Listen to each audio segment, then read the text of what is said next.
கர்த்தர் நல்லவர். உங்கள் யாவரையும் இயேசுவின் நாமத்தினால அன்போடு வாழ்த்துகிறேன். கர்த்தருடைய கிருபை உங்கள் யாவரோடும் இருப்பதாக. தொடர்ந்து இந்த நவம்பர் மாதமும் தேவ சமூகத்தில் வந்து கர்த்தருடைய வார்த்தையை கேட்டு அதன்படி ஸ்தோத்திரம் நம்மை ஆயத்தப்படுத்திக் கொள்ள வேண்டும் என்று வாஞ்சையோடு வந்திருக்கிற உங்கள் யாவரோடும் கர்த்தர் நிச்சயமாய் பேசுவாராக. ஆமென். இந்த இந்த நாட்களிலும் இந்த நவம்பர் மாதத்துக்கென்று தேவ சமூகத்தில் ஜெபிக்கும் பொழுது ஒரே ஒரு வார்த்தையை மாத்திரம் ஆண்டவர் நினைவுபடுத்தி கொண்டே இருந்தார். என்னன்னு சொன்னா ஆயத்தம். அல்லேலூயா. எனக்கு நான் தொடர்ந்து ஜெபத்துல ஜெபித்து கொண்டே இருக்கும் பொழுது எனக்கு மாறி மாறி வந்த ஒரே ஒரு வார்த்தைன்னா ஆயத்தம். ஆயத்தம் ஆயத்தம் ஆயத்தம்ங்கிற வார்த்தை மாத்திரம் தொடர்ந்து எனக்கு வந்து கொண்டே இருந்தது. அதில் ஜெபித்திருக்கும் பொழுது ஒரு வார்த்தையை கொடுத்தார், வாசிக்கலாம். யாத்ராகமத்தின் புஸ்தகம் 3ஆம் அதிகாரம் 14வது வசனத்தை வாசிக்கலாமா? யாத்ராகமம் 3ஆம் அதிகாரம் 14வது வசனம். அதற்கு தேவன் இருக்கிறவராகவே இருக்கிறேன் என்று மோசேயுடனே சொல்லி, இருக்கிறேன் என்பவர் என்னை உங்களிடத்துக்கு அனுப்பினார் என்று இஸ்ரவேல் புத்திரரோடே சொல்வாயாக என்றார். ஆமென். ஜெபிக்கலாமா? ஆமென். கர்த்தர் நல்லவர். அன்பின் பரலோக பிதாவே, இயேசுவின் நாமத்தில் ஜெபிக்கிறோம்பா. உங்க நாமத்தினால கூடாத காரியம் ஒன்று உண்டா? உங்க நாமத்தினால செயல்படக்கூடாத காரியம் ஒன்று உண்டா? அனைத்தும் உடைய நாமத்துக்கு கீழ்ப்படிந்திருக்கிறதப்பா. ஆண்டவரே, இந்த வார்த்தை உமது கரத்தில் ஒப்பு கொடுக்கிறோம். வார்த்தை உம்முடையது, ஜனங்கள் உம்முடையவர்கள், சபை உம்முடையது, ஊழியம் உம்முடையது. கர்த்தாவே, இந்த ஊழியத்திற்கும் சபைக்கும் ஜனங்களுக்கும் வேண்டிய சகல நல் வார்த்தைகளையும் கர்த்தர் நினைத்தருளுவீராகனு சொல்லி உடைய கரத்தில் ஒப்பு கொடுக்கிறோம். இஸ்ரவேலுக்கு கர்த்தர் சொன்ன தம்முடைய நல் வார்த்தைகளாக நிறைவேற்றினார் நாங்கள் வேதத்தில் வாசிப்பது போல இந்த வேதத்தில் இருக்கிற அனைத்து நல் வார்த்தைகளும் விசேஷமாக நாங்கள் வாசித்த நல் வார்த்தைகள் நிறைவேற எங்களை வெறுமையாக்கி தாழ்த்தி ஒப்பு கொடுக்கிறோம். இயேசுவின் நாமத்தில் நல்ல பிதாவே, அல்லேலூயா. ஆமென். வாசிக்கலாம். யாத்ராகமம் 3ஆம் அதிகாரம் அதன் 14வது வார்த்தையை யாவரும் சேர்ந்து ஒரே குரலாய் வாசிக்கலாமா? அதற்கு தேவன் இருக்கிறவராகவே இருக்கிறேன் என்று மோசேயுடனே சொல்லி, இருக்கிறேன் என்பவர் என்னை உங்களிடத்துக்கு அனுப்பினார் என்று இஸ்ரவேல் புத்திரரோடே சொல்வாயாக என்றார். ஆமென். அல்லேலூயா. ஆமென். நாம் தியானிக்க போகிற வார்த்தை நமக்கு கொஞ்சம் அது வித்தியாசமா இருக்கும். ஆனா கர்த்தர் நல்லவர். கர்த்தர் தம்முடைய ஜனத்துக்கு முன்பாக மோசேயை அனுப்ப வேண்டும் என்று ஒரு தீர்மானத்தோடு இருந்தார். கர்த்தர் தம்முடைய ஜனத்துக்கு முன்பாக, இஸ்ரவேல் ஜனங்களுக்கு முன்பாக, எகிப்தில் அடிமையாய் இருக்கிற ஜனங்களுக்கு முன்பாக, எகிப்தில் தங்களுடைய வேர்வையையும் இரத்தத்தையும் உழைப்பாய் கொடுத்து ஒரு ஸ்தோத்திரம் பலனும் இல்லாமல் பலவீனப்பட்டு கொண்டிருக்கிறதான, சிறையிருப்பின் மத்தியில் நசுக்கப்பட்டு கொண்டிருக்கிறதான தம்முடைய இஸ்ரவேல் ஜனங்களை மீட்டு எடுத்து வர வேண்டும் என்று சொல்லி தம்முடைய இஸ்ரவேல் ஜனங்களுக்கு தாம் வாக்கு பண்ணின கானான் தேசத்தை அவர்கள் சுதந்தரிக்க வேண்டும் என்று சொல்லி அவர்களுக்கு ஒரு நடத்துதல் வேண்டும் என்று கர்த்தர் மோசேயை தெரிந்தெடுத்தார் என்ற சத்தியம் நமக்கு நன்றாக தெரியும். அல்லேலூயா. ஆமென். அந்த மோசேக்கு முன்பாக கர்த்தர் ஒரு வார்த்தையை கொடுக்கிறார். என்ன வார்த்தை என்றால், நீ என் ஜனத்தை விடுதலையாக்க வேண்டும். அல்லேலூயா. மோசேக்கு கர்த்தர் சொல்ற ஒரு வார்த்தை என்னன்னா, நீ என் ஜனத்தை விடுதலையாக்க வேண்டும். எங்க இருந்து விடுதலையாக்க வேண்டும்? எகிப்து தேசத்திலிருந்து விடுதலையாக்க வேண்டும். யாரிடத்திலிருந்து விடுதலையாக்க வேண்டும்? பார்வோன் என்கிற அதிகாரியின், அதாவது ராஜாவின் கரத்திலிருந்து விடுதலையாக்க வேண்டும். எங்கே கொண்டு போக வேண்டும்?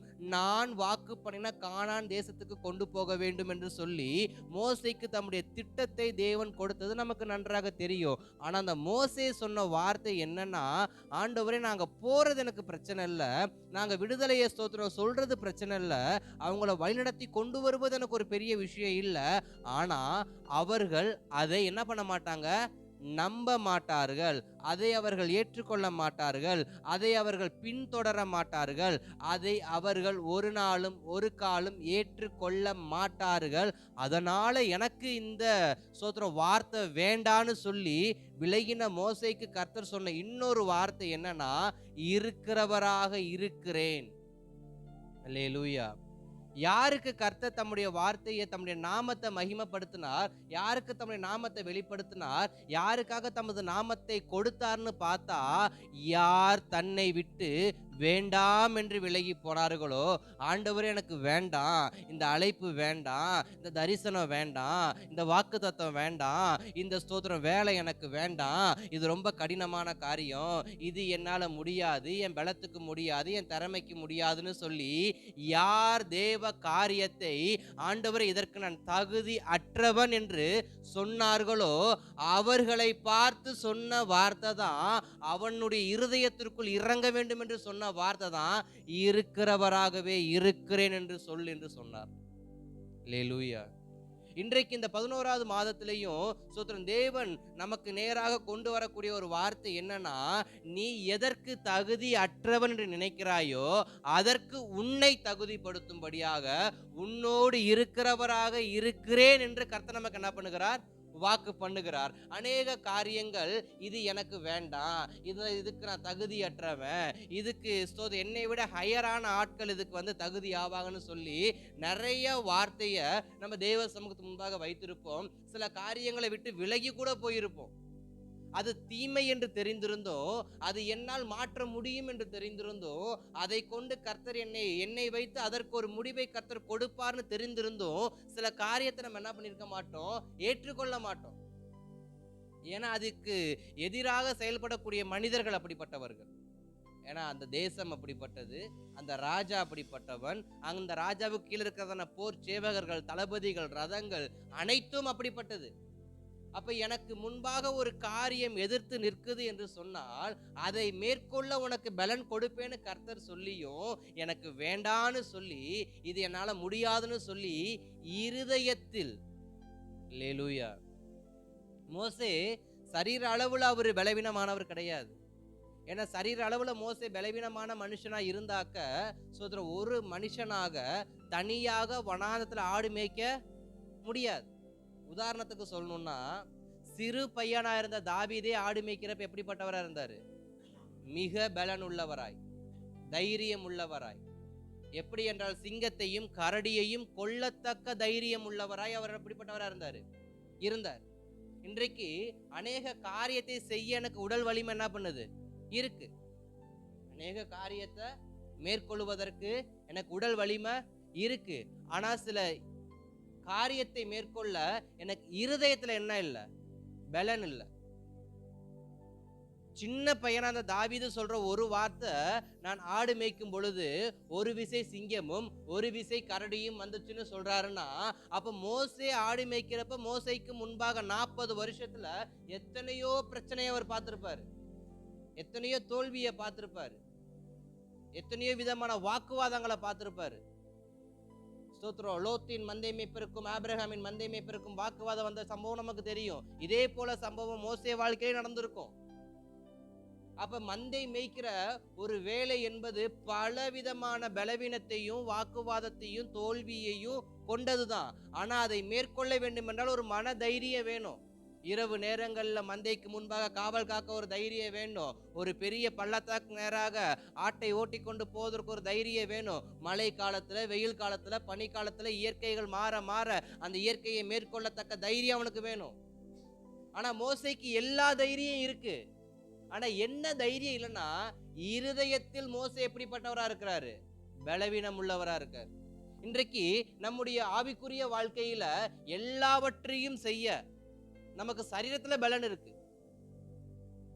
ஆனா நமக்கு எதுல பலன் இல்ல? இருதயத்தின் ஆழத்திலிருந்து கர்த்தர் சொன்னதை செய்வதற்கு நமக்கு பலன் இல்ல. ஏன்னா அதை குறித்த ஒரு பயம், அதை குறித்த ஒரு பயத்தை சத்துரு ஏற்கனவே இருதயத்துல போட்டு வைத்து விட்டான். உன்னை கொண்டு அது நடக்காது, உன்னை கொண்டு அது மாறாது, நீ ஸ்தோத்திரம் இப்படிப்பட்ட அழைப்புக்கு ஏற்றவன் அல்ல அப்படின்னு சொல்லி மோசேயினுடைய இருதயத்தின் ஆழத்தில் அவனுடைய 40வது வயதுல எகிப்தை விட்டு ஓடும் போதே அந்த விதையை, அந்த பயம் என்கிற விதைய, தோல்வி என்கிற விதைய, ஸ்தோத்திரம் வேண்டாம் என்கிற விதைய, இப்படி பலவிதமான தேவனுக்கு விரோதமான விதையை மோசேயின் இருதயத்துல யாரு வச்சிட்டா? சத்துரு வச்சிட்டான். இப்ப 80 அடுத்த 40 வருஷம் கடந்து 80வது வயதுல கர்த்தர் பேசுறப்பையும் மோசேக்கு என்ன இல்ல? அங்க தைரியம் இல்ல. கடந்த 10 மாதத்துல எத்தனையோ காரியத்தை மேற்கொண்டிருக்கிறீங்க. ஆனா சின்ன காரியத்தை மேற்கொள்ள முடியாம வேண்டாண்டன்னு ஓடுனது எத்தனை பேர்? பெரிய மலைய புரட்டி போட்ட எனக்கு ஒரு சின்ன கூழாங்கலை தூக்கி வைக்க முடியும். பெரிய ஜெயஸ்தம்பத்தை நாட்ட தெரிஞ்ச சவுலுக்கு ஒரு கூழாங்கல் எடுத்து கோலியாத்தை மேற்கொள்ள தெரியல. ஆனா பெரிய ராஜ்யத்தை கொன்னவர், ஒரு பெரிய சேனையை கொன்னவர், ஆனா அவருக்கு யாரை மேற்கொள்ள முடியல? ஒரு சின்ன கூழாங்கலை எடுத்து எதிரிய கோலியாத்தை மேற்கொள்ள முடியல. காரணம் என்ன? பார்த்தோன்னே வரக்கூடிய பயம் என் இருதயத்தில். கர்த்தர் நல்லவர். அப்ப இன்றைக்கு இந்த 11வது மாதம் கர்த்தர் நமக்கு கொடுக்கிற ஒரு மிகப்பெரிய வாக்குறுதி, ஒரு மிகப்பெரிய ஒரு தைரியம் ஊட்டும் வார்த்தை என்னவென்றால், ஸ்தோத்திரம், நான் உன் கூட இருக்கிறேன். எப்படிப்பட்டவரா இருக்கிறேன்னாக்க, சர்வ வல்லமை உள்ளவரா, ஏகோவா ஈராக இருக்கிறவராகவே. இதுவரைக்கும் எப்படி இருந்தேனோ, இதுவரைக்கும் உன் முற்பிதாக்களுக்கு எப்படி இருந்தேனோ, இதுவரைக்கும் உனக்கு முன்னாடி மூத்ததாய் வாழ்ந்து மரித்ததான பரிசுத்தவான்களுக்கு, ஸ்தோத்திரம், விசுவாச பிள்ளைகளுக்கு, ஸ்தோத்திரம், இந்த சபையில் இருக்கக்கூடியதான உனக்கு முன்பாக இருந்தவருக்கு நான் எப்படிப்பட்ட அற்புதங்கள் செய்தேனோ, அதிசயங்கள் செய்தேனோ, அதே போல உன்னை கொண்டும் செய்ய நான் இருக்கிறவராகவே இருக்கிறேன். அப்ப தேவன் இன்றைக்கு நமக்கு சொல்ற ஒரே ஒரு வார்த்தை என்ன? உன்னால் முடியாது என்று ஒன்றுமே இல்லை. நீ உனக்கு கொடுக்கிற ஆசீர்வாதத்தை தட்டினதும், நீ உனக்கு கொடுத்த அதிகாரத்தை தட்டினதும், நீ உனக்கு நான் ஸ்தோத்திரம் ஆணையிட்ட அனைத்தையும் நீ வேண்டாம் என்று ஓடியதையும் நான் நினைவுல வைத்திருக்கிறேன். அதை எல்லாம் உன் தலையில வைக்கிறேன். காரணம் என்னவென்றால், அதை தாங்கி, அதை சுமந்து, அதை நிறைவேற்றும்படியாக இருக்கிறவராக நான் உன் கூட என்ன பண்றேன்? இருக்கிறேன். ஏன்னா மோசே இந்த வார்த்தையை கேட்க காரணம் என்ன? ஜனங்கள் ஏற்றுக்கொள்ள மாட்டார்கள். இஸ்ரவேல் ஜனங்கள் ஏற்றுக்கொள்ள மாட்டார்கள், பார்வோன் ஏற்றுக்கொள்ள மாட்டான், யாரும் இனி அக்செப்ட் பண்ண மாட்டாங்க. யாருக்கும் என் மேல ஒரு அட்டென்ஷன் என்ன பண்ணாது? வராது. இந்த அட்டென்ஷன் வருவதற்கு காரணம் என்ன? இந்த அட்டென்ஷனை ஏன் ஆண்டவர் கொடுக்கிறாருன்னா, ஒரு மிக பெரியதான சிறையிருப்பின் திருப்பத்தை கர்த்தர் என்ன பண்ண போறாரு? கொண்டு வர போறதுக்காக இந்த அட்டென்ஷனை கொண்டு வந்தார், இந்த வார்த்தையை கொண்டு வந்தாரு. சில வார்த்தைகள் நம் கண்களுக்கு முன்பாக பார்க்க சின்னதா தெரியும். இப்ப இந்த நேரத்துக்கு இந்த வார்த்தை தேவையான்னு நமக்கு தோணும். இந்த வார்த்தையை தியானிக்கிறப்ப நான் இப்படி ஒரு விஷயத்தை தியானிச்சேன். ஸ்தோத்திரம், மோசேக்கு ஸ்தோத்திரம் பலவிதமான பலனை, அதாவது நல்ல ஒரு ஸ்ட்ரென்த் ஆண்டவர் கொடுத்திருந்தாருன்னா மோசேக்கு என்ன வந்திருக்கும்? ஒருவேளை தைரியம் வந்திருக்குமா?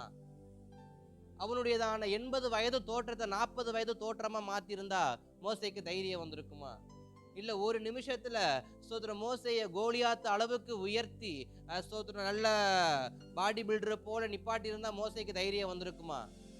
ஏன்னா அநேக நேரத்துல நம்முடைய தைரியம் எதுலதான் இருக்கு? தோற்றத்துலதான் இருக்கு. நம்முடைய தைரியம் எதுலதான் இருக்கு? தோற்றத்துலதான் இருக்கு. ஆனா ஸ்தோத்திரம், கர்த்தர் கொடுக்க தைரியம் தோற்றத்துல இல்ல, இருதயத்துல இருக்கு. நீ 80 வயது, பாதி வயது, உன்னுடைய ஆயுள் நாட்களை முக்கால் பங்கை நீ கடந்தாலும் உனக்கு இருதயத்துல கர்த்தருடைய வார்த்தையை சுமக்க தைரியம் இருக்குன்னா, உன்னை கொண்டும் நம்மை கொண்டும் ஸ்தோத்திரம் அவர் பெரிய காரியத்தை செய்ய அவர் போதுமானவரா இருக்கிறார். அப்ப மோசையை கொண்டு கர்த்தர் செய்கிற காரியங்கள் எப்படிப்பட்டதா இருந்துச்சு? பயங்கரமா இருந்துச்சு. ஆனா மோசேக்கு கர்த்தர் சொன்ன வார்த்தை என்ன?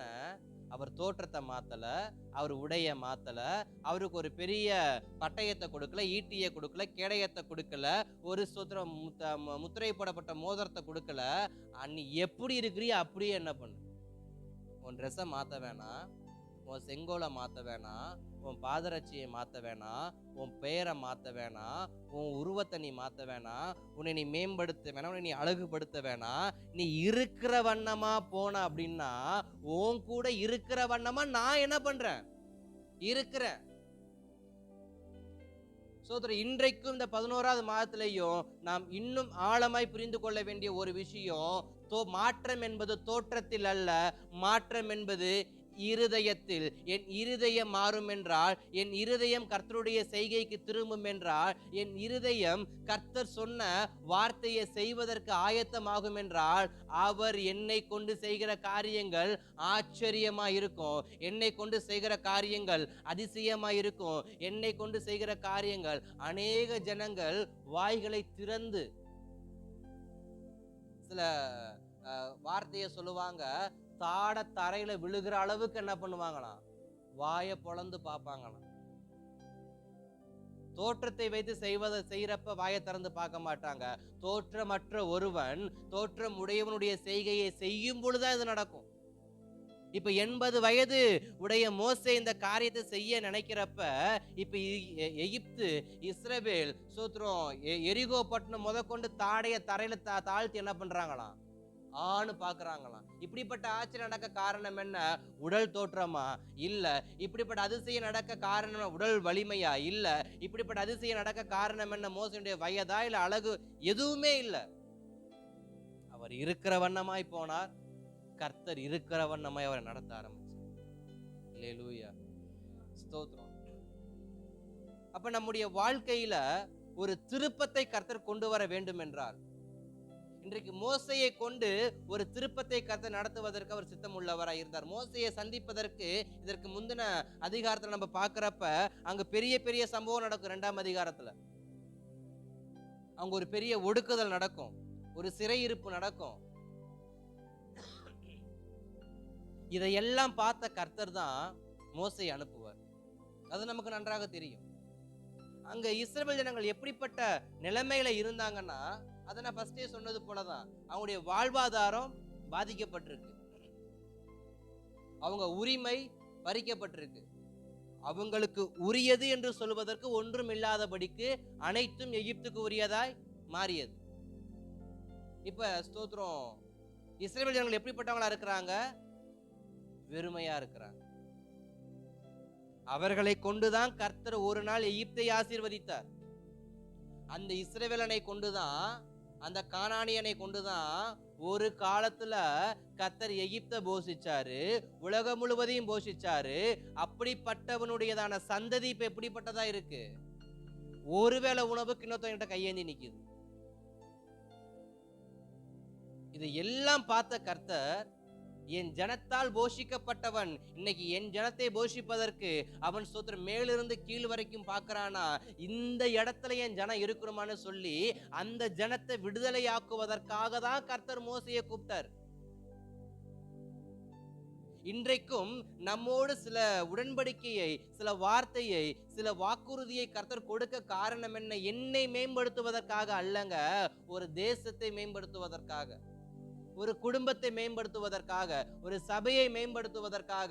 நாம் அநேக நேரத்துல வாங்கி கொள்கிற அனைத்து வார்த்தையும் என்னை மேம்படுத்த தான் நினைக்கிறோம். என்னை மேம்படுத்தவோ, என் குடும்பத்தை மேம்படுத்தவோ, என் தலைமுறை மேம்படுத்தவோ கர்த்தர் அநேக நேரத்தினோட பேசுறது கிடையாது, என்னோட உடன்படிக்கை பண்றது கிடையாது.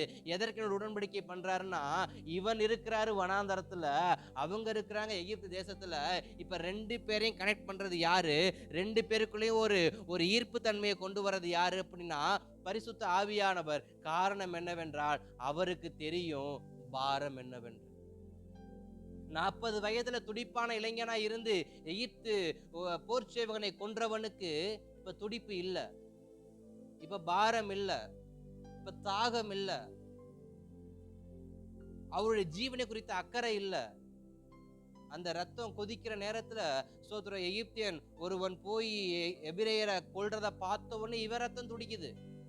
அது எப்படி செய்யலாம் போகலான்னு. ஆனா இப்ப 80 வயசுல ரத்தம் என்ன பண்ண மாட்டேங்குது. காரணம் என்ன? அன்னைக்கு நான் வாலிபனா இருந்தேன், இன்னைக்கு நான் கிழவனா இருக்கேன். இல்ல, இதுதான் மோசையுடைய பார்வை. மோசையுடைய பார்வை என்ன? நான் பலவீனமானவன், நான் வயசானவன், நான் துடிப்பற்றவன், நான் பலவீனமானவன், என்கிட்ட வேகம் கிடையாது, என்கிட்ட எதுவுமே கிடையாதுன்னு சொல்லி ஸ்தோத்திரம் தொடர்ந்து தொடர்ந்து தொடர்ந்து மோசே சொல்ல சொல்ல கர்த்தர் சொல்ற வார்த்தை, நீ என்ன இப்படி சொல்லிட்டு இருக்க, இருக்கிறவராகவே இருக்கிறேன்னு சொல்றேங்கிற, நீ அப்பயும் என்ன பண்ண மாட்டேங்கிற. இதை ஏன் மோசைக்கு இந்த வார்த்தையை கொடுத்தான்னு இன்னொரு தியானத்துல பாக்குறப்ப, நான் உட்காந்து படிக்கிறப்ப எப்படி ஒரு ஒரு தியானத்தை ஆண்டவர் கொடுத்தாரு அப்படின்னா, மோசைக்காகவே தான் இந்த வார்த்தையை மோசைக்கு ஆண்டவர் கொடுத்தாரு. ஏன்னா என்னையால எதுவும் செய்ய முடியாது, நான் இப்ப இருக்கிற பலத்தோட என்ன எதுவும் செய்ய முடியாது அப்படிங்கிறப்ப கர்த்தர் சொல்றாரு, இருக்கிறவராகவே இருக்கிறேன்னு போய் சொல்லு. இந்த பலத்தோட தான் நீ செய்ய போற, இந்த வயதோட தான் நீ செய்ய போற. கர்த்தர் நல்லவர். போகட்டும், நேரம் வேகமா போய்கிட்டு நேரா செய்திக்கு நேரம். அல்லேலூயா. அப்ப கர்த்தர் நமக்கு எப்படிப்பட்டவரா இருக்கிறாரா? இருக்கிறவராகவே இருக்கிறார். அல்லேலூயா. ஆமா, இந்த இருக்கிறவராகவே இருக்கிறார் என்ற இந்த வார்த்தையை கொடுப்பதற்கு பின்புறத்துல ஒரு 3 விதமான ஒரு சத்தியம் அடங்கி இருக்கு. வார்த்தை 2 வார்த்தையாக இருந்தாலும் சத்தியம் பின்னாடி ஒரு 3 காரியங்கள் இருக்கு. வேகமா நான் சொல்றேன். கர்த்தர் நல்லவர். முதலாவது, மோசேக்கும் இஸ்ரவேல் ஜனங்களுக்கும் ஒரு அட்டென்ஷனை கொண்டு வருவதற்காக இந்த வார்த்தையை, இந்த வாக்குறுதிய மோசேக்கு ஆண்டவர் கொடுக்க காரணம் என்னன்னா, ஸ்தோத்திரம், நமக்கு நல்லா தெரியும். ஒரு ராஜாவை ஒரு இன்னொரு தேசத்து ஒரு பிரதி ஒருவன் பார்க்க போகணும்னு சொன்னா, அவங்கிட்ட தன் தேச ராஜாவுடையதான ஒரு முத்திரையோ அல்லது ஒரு ஒரு எழுத்துப்பூர்வமான லெட்டர் என்ன பண்ணணும், இருக்கணும். அப்பதான் அந்த மனுஷன் போய் அந்த ராஜா கிட்ட என்ன பண்ண முடியும், பேச முடியும். ஒரு ராஜாக்கு நேராக ஒரு சாமானிய மனுஷன் பேசணும்னா ஒண்ணு அவன் ராஜாவா இருக்கணும், இல்லைன்னா ராஜாவுடையதான வார்த்தை அவங்கிட்ட இருக்கணும். சாதாரணமா போய் யார்கிட்ட என்ன பண்ண முடியாது, பேச முடியாது. இப்ப பார்வோன் ராஜா கிட்ட மோசே பேசணும் அப்படின்னா, மோசே ஒரு ஆடு மேய்க்கிற மனுஷன். ஆடு மேய்க்கிற மனுஷன் ராஜா கிட்ட பேசணும் அப்படின்னா இவனுக்குள் என்ன இருக்கணும், ராஜ அங்கீகாரம் இருக்கணும். அதனாலதான் கர்த்தர் முதல் வார்த்தை ஒரு அட்டென்ஷனுக்காக சோதரர் மோசையை பார்க்கிறப்ப, மோசைய வார்த்தையை கேட்கிறப்ப, இஸ்ரவேல் ஜனங்களுக்கும் சரி எகிப்தினுடையதான சேனைக்கும் சரி ஒரு அட்டென்ஷன், அதாவது ஒரு ஈர்க்கக்கூடிய தன்மை உருவாகுவதற்கு அவர் ஒரு வார்த்தையை கொடுத்தார். ஃபர்ஸ்ட் நமக்கு என்ன வேணுமா, ஒரு கவனம் தேவை. எதுல?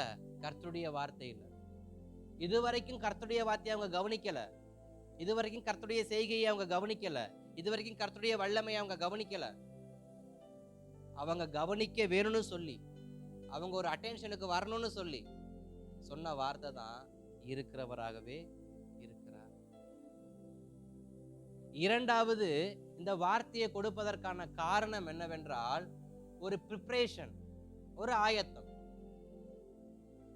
ஒரு ஆயத்தம். எதற்கு ஆயத்தம்? நீ இதுவரைக்கும் வாழ்ந்து இருந்த வாழ்க்கைய விட்டுட்டு தேவன் கொடுக்கிற வாழ்க்கைய வாழ்வதற்கான ஒரு ஆயத்தம். இருக்கிறவராகவே இருக்கிறார்னு சொல்லி மோசேயை இங்கேருந்து எகிப்து கர்த்தர் அனுப்புனாரு பார்த்தீங்களா? அதோட இரண்டாவது நோக்கம் என்னன்னா, இஸ்ரவேல் ஜனங்களுக்குள்ள ஒரு ப்ரிப்பரேஷன் நடக்கணும், ஒரு ஆயத்தம் நடக்கணும். என்ன ஆயத்தம்? எதற்கு அவங்க ஆயத்தமாகணும்? வாழ்கிறதான இவ்வுலக வாழ்க்கையை விட்டு எனக்கு கர்த்தர் நியமித்த வாழ்க்கையை வாழ்வது. அநேக நேரத்துல நாம இவ்வுலக வாழ்க்கை அவ்வுலக வாழ்க்கைன்னு நம்ம சொல்றப்ப, பூலோகத்தை விட்டு பரலோகத்துக்கு போறது மட்டும்தான் கர்த்தருடைய சித்தத்தை செய்வதுன்னு இல்லை, கர்த்தருக்காய் வாழ்வதுன்னு அல்ல, புறப்பட்டு போறதுன்னு கிடையாது. நம்மை கர்த்தர் புறப்பட்டு போக பண்ணணும் அப்படின்னா ஃபர்ஸ்ட் நான் இருக்கிற இடத்தை விட்டு புறப்படணும். நான் எங்க இருக்கிறேன் அந்த இடத்தை விட்டு புறப்படணும். ஏன்னா ஆபிரகாம கர்த்தர் புறப்பட பண்ணது காரணம் என்ன? நீ கல்தேயர் பட்டணத்துல இருக்காத, நீ கல்தேயர் பட்டணத்தை விட்டு புறப்படு.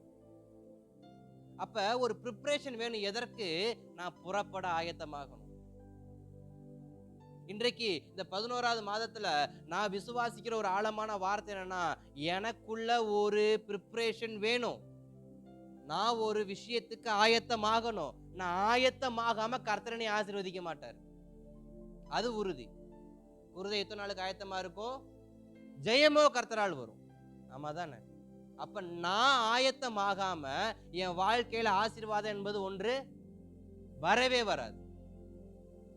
அதற்கு முன்னெச்சரிக்கையாக இந்த வார்த்தையை மோசையை கொண்டு சொல்ல சொன்னார். இஸ்ரவேல் ஜனமே, நான் உனக்கு ஒரு பெரிய மாற்றத்தை கொடுக்க போறேன், அத நீ இப்பையிலிருந்தே ரெடி ஆயிக்க. சுருக்கமா நான் இப்படி ஒரு தியானத்தை தியானிச்சேன். அது எந்த அளவுக்கு உண்மை எனக்கு தெரியல. ஒரு விசுவாசத்துல சொல்றேன். இஸ்ரவேல் ஜனங்களை கர்த்தர் விடுதலை ஆக்கினப்ப அவர் சொன்ன ஒரு வார்த்தை என்ன? இது உங்களுக்கு முதல் நாளா இருக்க கடவுள், இது உங்களுக்கு நியூ இயர் அப்ப என்ன பண்ணட்டும் இருக்கட்டும் அப்படின்னு சொல்லி அந்த நாட்களை பஸ்காவை அனுசரிச்சு சாப்பிட சொன்னார். இது முதல் நாளா இருக்கட்டும், இது விடுதலை நாளா இருக்கட்டும், இது நினைவு கூர்வாயாகன்னு சொன்னார். இப்ப நியூ இயருக்கு முன்னாடி என்ன எத்தனை மாசம் இருக்கு? நியூ இயருக்கு முன்னாடி 2 மாசம் இருக்கு. நம்ம 2 மாசமா என்ன பண்ணுவோம்? நியூ இயருக்காக ரெடி ஆகும். இப்ப 11வது மாசம் 12வது மாசம் எதுக்கான மாசமா இருக்கு? ப்ரிப்பரேஷன், ஒரு ஆயத்தம். எதற்கு? புது வருஷத்துக்கு. இப்ப இஸ்ரவேல் ஜனங்களுக்கு கர்த்தர் ஒரு விடுதலையை கொடுக்கிறார். விடுதலையை கொடுத்துட்டு தான் அந்த வார்த்தையை சொன்னாரு. அப்ப விடுதலையை கொடுக்கிறதுக்கு முன்னாடி 2 மாசத்துக்கு முன்னாடியே எகிப்துக்குள்ள யார் என்ட்ரி ஆயிட்டா? மோசே. இஸ்ரவேல் ஜனங்கள் எகிப்திலிருந்து விடுதலை ஆவதற்கு முன்பாக வேணா 10 வாதையெல்லாம் இருக்கு. செங்கடலை பிளக்கணும், 10 வாதை இருக்கு, பாம்பை கோலை போட்டு பாம்பாக்கணும். இதுக்கெல்லாம் முன்னாடி மோசையை ரெடி பண்ணணும். இப்ப இந்த மோசைய கர்த்தர் முச்செடியில பார்த்து வார்த்தையை கொடுத்து எகிப்துக்கு அனுப்பி நான் போடுற கணக்கு தோராயமா ஒரு 2 மாசமாவது முன்னமே அனுப்பியிருப்பார். எதற்கு 2 மாசத்துக்கு முன்னமே மோசை அனுப்புனாரு? ஒரு ஆயத்தம். இந்த 11வது மாசம் எதுக்கு ஆயத்தமாகணும்? கர்த்தருடையதான செயலுக்காக நான் ஆயத்தமாகணும். நான் ஆயத்தமானாதான் என் ஜெபத்துக்கு ஒரு வேல்யூ இருக்கு. ஏன்னா 2ஆம் அதிகாரத்துல உட்காந்து ஓனும் ஒப்பாரி வச்சு அழுது முடிச்சாச்சு. கர்த்தாவே என்னை விடுதலையாக்குங்க, கர்த்தாவே என்னை விடுதலையாக்குங்கன்னு சொல்லிட்டு 2ஆம் அதிகாரத்துல ஓனும் ஒப்பாரி வச்சாச்சு.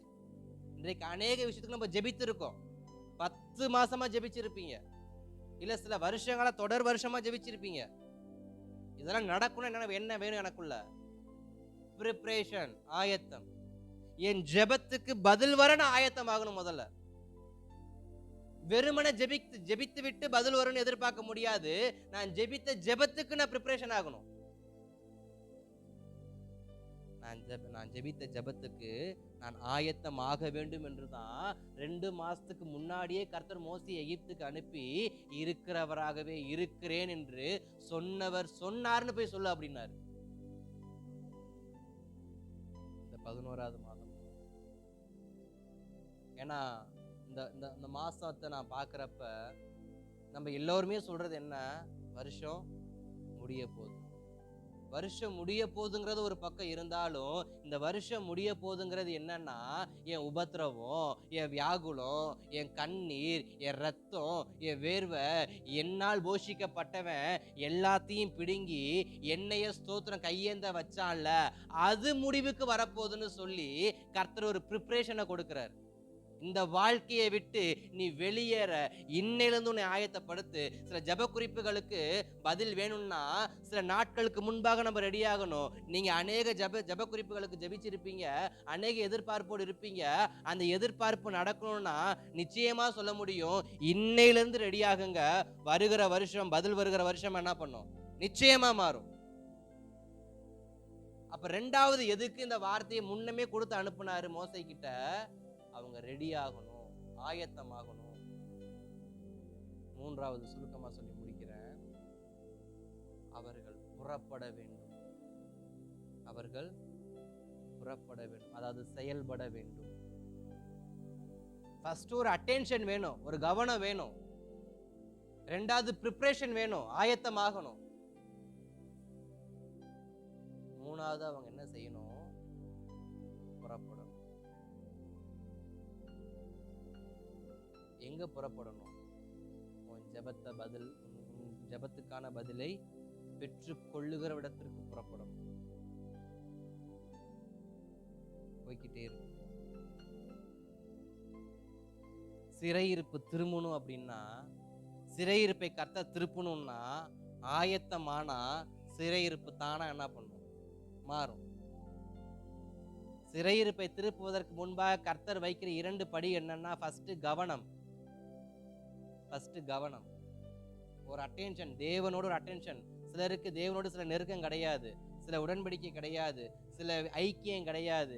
ஏதோ 10ஓட 1 11ன்ற மாதிரி நம்ம இருக்கிறோம். இல்ல, அவர்கள் தேவ வார்த்தையில கவனம் செலுத்த வேண்டும் என்று சொல்லியே முன்னமே கர்த்தர் மோசேயை அனுப்புனார். முன்னமே நேரா இஸ்ரவேலர்கிட்ட தான் ஃபர்ஸ்ட் மோசே போனார். அப்புறம் தான் எகிப்து தேச ராஜா கிட்ட, பார்வோன் கிட்ட போனார். அப்ப ஜனங்க கிட்ட கர்த்தருடைய வார்த்தை முதல்ல வருவதற்கு காரணம் என்ன? நான் கர்த்தருடைய வார்த்தையை கவனிக்க வேண்டும். எனக்கும் கர்த்தருக்கும் ஒரு அட்டென்ஷன் உண்டாகணும், ஒரு கவனம் உண்டாகணும். இரண்டாவது, அவர் என் ஜபத்துக்காக தான் அவர் வந்திருக்கார் அப்படின்றதுக்காக நான் ரெடி ஆகணும். நான் பண்ண ஜபத்துக்காக தான் கர்த்தர் என்னை சந்திக்கும்படி வந்திருக்கிறார். அதற்கு நான் என்ன பண்ணணும்? என்னை ஆயத்தப்படுத்திக் கொள்ளணும்.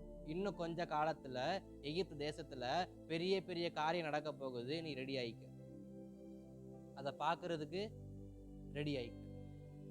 ப்ரிப்பரேஷன். மூன்றாவது, புறப்படு. எங்க? உனக்கு வாக்குத்தத்தம் கொடுத்த, உனக்கு வாக்கு பண்ணின அந்த வார்த்தையை நோக்கி நீ புறப்படு. அப்ப மோசே கிட்ட இருக்கிறவராகவே இருக்கிறார்னு சொல்லி கர்த்தர் அனுப்பு 3 காரணம் என்ன? ஃபர்ஸ்ட் அட்டென்ஷன் வேணும், 2வது ப்ரிப்பரேஷன் வேணும், 3வது செயல்பட வேண்டும். இதற்காக தான் மோசே கிட்ட முச்செடிக்கு மத்தியில கர்த்தர் வார்த்தையை கொடுத்தார். சில சமயம் நம்ம யோசிப்போம், ஏன் ஆண்டவர் எனக்கு இந்த வார்த்தையை அங்க இருக்கிறப்ப ஞாபகப்படுத்தினார், இந்த வார்த்தையை அங்க இருக்கிறப்ப ஏன் ஞாபகப்படுத்தினார்? சிலருக்கு வார்த்தை ஜபத்துல வராது. ஜபத்தை முடிச்சு 2 நாளுக்கு அப்புறம் தான் வார்த்தையை என்ன பண்ணும்? வரும். வேற வேலையா போயிட்டு இருப்ப, அப்ப அந்த வார்த்தை சம்பந்தம் இல்லாம வரும். அதனால ஏன் இன்னைக்கு அந்த வார்த்தை, இப்ப அந்த வார்த்தை, எதற்காக அந்த வார்த்தை? இல்ல, இந்த வார்த்தை எனக்கானதல்ல. இந்த வார்த்தை நீ சொல்லும் பொழுது கேட்கிறான் பத்தியா, அவனுக்கான வார்த்தை இது. மோசே கிட்ட கர்த்தர் பேசுனது மோசேக்கான வார்த்தையா இருந்தாலுமே அந்த வார்த்தையின் சாரத்தின் ஆழம் என்னன்னா, இந்த வார்த்தையை மோசே சொல்லும்போது மோசேயின் வாயிலிருந்த வார்த்தையை கேட்கிறாங்க பார்த்தீங்களா, அவர்களுக்கான அந்த வார்த்தை கர்த்தர் இருக்கிறவராகவே இருக்கிறார். இந்த 11வது மாதம் கர்த்தர் நமக்கு கொடுத்த ஒரு நல்ல ஒரு வார்த்தை என்னன்னா, நான் இருக்கிறவராகவே இருக்கிறேன். நீ புறப்பட ஆயத்தம் என்றால் உன்னை நடத்துவதற்கு கர்த்தர் இப்பொழுதும் ஆயத்தமாக இருக்கிறார். அல்லேலூயா. ஜெபிக்கலாமா? தேவ சமூகத்தில் இந்த 11வது மாதத்துல தேவ சமூகத்துல வந்திருக்கிறோம். கொஞ்சம் விட்டு கொடுத்து ஒரு கவனத்தை தேவ சமூகத்திலிருந்து பெற்றுக்கொள்ள பார்ப்போமா? ஆண்டவரே, இதுவரைக்கும் நான் உங்களுடைய கவனத்தை நான் எடுத்தேனான்னு எனக்கு தெரியல. கடந்த 40 ஆண்டு காலங்களாக, 80 ஆண்டு காலங்களாக ஒரு கவனமும் என் மேல ஈர்க்கப்படலை. அது எகிப்தா இருக்கட்டும், அது இஸ்ரவேலா இருக்கட்டும், என்னிடமாய் யாருமே கவனம் வைக்கலப்பா. என்னை யாருமே தேடலப்பா. என் வார்த்தையை யாருமே தேடலப்பா. ஆனால் அந்த 11வது மாதத்துல உங்க சமூகத்துல வருகிறோம். ஒரு அட்டென்ஷன் உண்டாகட்டும், ஒரு ப்ரிப்ரேஷன் உண்டாகட்டும்ப்பா, ஒரு ஜெயம் உண்டாகட்டும்ப்பா, ஒரு ஜெயம் உண்டாகட்டும்ப்பா. ஆண்டவரே, குதிரை இத்தனை நாளுக்கு ஆயத்தமாக இருக்கும், ஜெயமோ கர்த்தரால் வரும் என்று சொன்னது போல நாங்கள் ஆயத்தமாக விட்டு கொடுக்குறோம். கொஞ்ச நேரம் தேவ சமூகத்தில் ஆண்டவரே, அநேக காரியங்களுக்கு நாங்கள் ஆயத்தமாகலப்பா. நாங்கள் ஸ்தோத்திரம், நாங்கள் உடல் தோற்றத்தில் தான் ஆயத்தமானோமே தவிர இருதயத்தில் ஆயத்தமாகலை. மோசே 40 வயதில் இருதயத்தில் ஸ்தோத்திரம் சரீரத்தில் பலனுள்ளவனாக இருக்கிறேன்னு சொல்லி அவர் போய் அந்த வேலையை செய்ய நினச்சாரு. ஆனால் ஸ்தோத்திரம் கர்த்தர் தடுக்க காரணம் என்னென்னா, உன் சரீரம் வலிமையாக இருக்குது, உன் இருதயம் வலிமையாக இல்லை. இன்றைக்கு 80வது வயதில் உன் சரீரம் வலிமையாக இல்லை, ஆனால் உன் இருதயம் வலிமையாக இருக்குது. என்றைக்கு நான் வெளி தோற்றத்தை தூக்கி எறிந்து விட்டு உள் தோற்றத்துக்கு மாறுறேனோ, இருதய இருதயத்துக்கு நேராக திரும்புகிறேனோ, நான் எப்போ என்னுடைய தான் ஆவிக்குரிய வாழ்க்கையை வலிமையாக்க பார்க்குறேனோ, என்னைக்கு என் ஜெப வாழ்க்கையை நான் வலிமையாக்க பார்க்குறேனோ, என்றைக்கு நான் வேத வசனத்தை வலிமையாக்க பார்க்குறேனோ, என்றைக்கு தேவனுக்கு எனக்கு இருக்கிற அந்த நெருக்கத்தை வலிமையாக்க பார்க்குறேனோ, அன்னைக்கு தான் எனக்கான ஒரு பெரிய ஆயத்தம் அது நிறைவேறும். நம்ம அநேக நேரத்தில் வெளி பார்வைக்கே ரெடி ஆகிட்டு இருக்கிறோம். வெளி பார்வைக்கு ஆயத்தமாகாதீங்க. வெளி பார்வையில் ஆயத்தமானதுனால தான் அன்னைக்கு மோசே போய் நின்னாரு. ஆனால் அன்றைக்கே ஓட ஆரம்பிச்சாரு. ஆனால் இன்றைக்கு கர்த்தர் வெளியலங்க கோலமாக அவனை ஸ்தோத்திரம் மோசையை ப்ரிப்பேர் பண்ணலை, இருதயத்தில் ஆயத்தமாகும்படி சொல்கிறாரு. நம்ம அநேக விஷயங்கள் நியூ இயருக்காக நம்ம ரெடி ஆகிட்டு இருப்போம், புது வருஷத்துக்காக ரெடி ஆகிட்டு இருப்போம். இந்த மாதத்தில் சில விஷயங்களை மேற்கொள்ளணும், நடக்கணும், நிறைவேறணும், பெற்றுக்கொள்ளணும்னு சொல்லி அநேகர் சில வார்த்தையோடு சில டார்கெட்டோடு ஓடிக்கிட்டு இருப்போம். அதெல்லாம் வெளி தோற்றம், அது ஒரு பக்கம் இருக்கட்டும். இருதயத்தின் இருதயத்திலிருந்து நான் இருதய வலிமை அடைய ஒப்பு கொடுக்குறேன்ப்பா. சிலருக்கு வெளி தோற்றம் தான் பலமாக இருக்கு, இருதயம் பலவீனமாக இருக்கு. இருதயம் பலவீனமாய் உள்ளவனால் கர்த்தரை பயன்படுத்த முடியாது. இருதயத்தில் தைரியம் இல்லாதவனை கொண்டு கர்த்தர் பயன்படுத்த முடியாது. சரீரம் எவ்வளோ வேணா நசல் கொண்டு இருக்கட்டும், சரீரம் உடவமாக இருக்கட்டும், இருதயம் தைரியமாக இருக்க தேவ சமூகத்தில் ஆண்டவரே, நான் ஆயத்தமாக என்னை விட்டு கொடுக்குறேன்ப்பா, நான் ஆயத்தமாக விட்டு கொடுக்குறேன்ப்பா, நான் ஆயத்தமாக விட்டு கொடுக்குறேன்ப்பா. ஜீசஸ், இந்த 11வது மாதம் அநேகருடைய வாழ்க்கையில் கர்த்தாவே ஒரு புறப்படுதலை உண்டு பண்ணுங்க. அநேக காரியத்துக்கு ஆயத்தமாக இருக்கிறாங்க, அவங்கள புறப்பட பண்ணுங்க. இருக்கிறவராகவே இருக்கிறேன் என்று வாக்கு பண்ணின கர்த்தர், நீங்க சொன்ன வார்த்தை அநேகருக்கு மத்தியில் கவனம் ஈர்க்கப்படட்டும், அநேகருக்கு மத்தியில் ஆயத்தமாகட்டும், அநேகருக்கு மத்தியில் புறப்படட்டும். மது கரத்தில் வைக்கிறோம். ஒவ்வொரு தேவ பிள்ளைகளையும் இயேசுவின் நாமத்தில் அப்படியே வாழ்த்துகிறேன். அநேகருடைய இருதயம் பலப்பட ஜெபிக்கிறேன். அவர்கள் வெளி தோற்றத்திற்காக அல்ல, இருதயத்தில், உலக வாழ்க்கையில் அல்ல, ஆவிக்குரிய வாழ்க்கையில், சகலமும் கற்று தெரிந்தவன் என்று ஒரு ஸ்தோத்திரம் வார்த்தையில் அல்ல, இப்பொழுதுதான் கற்க போகிறேன் என்ற ஆயத்தத்தோடு ஒவ்வொருவரையும் கர்த்தர் புறப்பட பண்ணுவீராக. உமது கரத்தில் ஒப்பு கொடுக்கிறோம். இந்த மாதம் எதை அவர்கள் செய்ய வேண்டும் என்று சில ஆண்டுகளுக்கு முன்பாக எதை திட்டம் வைத்தார்களோ அதை நிறைவேற்ற கர்த்தர் உதவி செய்யுங்க. 40 வருடங்களுக்கு முன்பாக மோசே செய்ய நினைத்த காரியத்தை 40 வருடங்களுக்கு பின்பாக கர்த்தர் செய்ய வைத்தது போல சில ஆண்டுகளுக்கு முன்பாக, சில மாதங்களுக்கு முன்பாக செய்ய வேண்டும் என்று தீர்மானித்து செய்ய முடியாமல் போன அனைத்து காரியத்தையும் இந்த மாதத்தில் செய்து முடிக்க கர்த்தர் பலனை உண்டு பண்ணுவீராக. அது வெளியரங்கமான பலன் அல்ல, இருதய பலனாய் மாற மது கரத்தில் ஒப்பு கொடுக்கிறோம். ஆசீர்வதிக்கிறேன். இந்த மாதம் முழுவதும் நன்மை உண்டாகட்டும், கிருபை உண்டாகட்டும். தொடர்ந்து கர்த்தர் பிரயாணங்கள் ஆசீர்வதிங்க. இயேசுவின் நாமத்தில் நல்ல பிதாவே.